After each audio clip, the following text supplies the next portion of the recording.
Que feriez-vous si un jour vous vous réveillez dans un bâtiment et que des tueurs vous y accueillent et qui sont prêts à tout pour vous tuer? Eh bien, on va parler d'Angel of Death, édité chez Mana Books.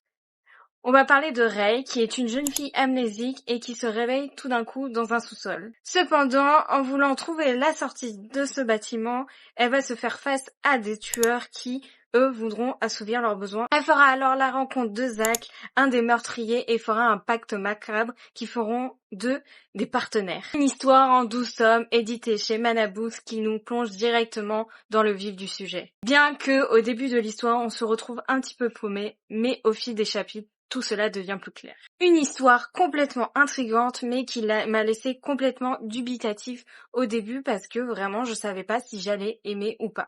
Mais la fin fut plutôt impressionnante, bien qu'elle pouvait être prévue en lisant les chapitres, mais je trouve qu'on avait toujours des bons rebondissements et ça permettait à ma lecture de plus aimer cette série parce que j'étais vraiment pas sûre de moi de la continuer.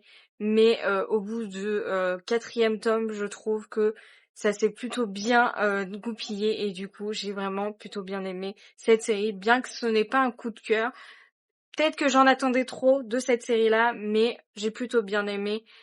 C'est une série plutôt horrifique, mais sans l'être trop. Enfin, je trouve que c'est plutôt bien quand on est dans une passade un peu de vouloir un peu d'horreur avec un tout petit peu de romance parce qu'il y a une toute petite romance qui se fabrique, mais c'est vraiment très léger. Mais je trouve que c'est une très bonne série à lire comme ça si on a envie d'un peu d'action et d'horreur.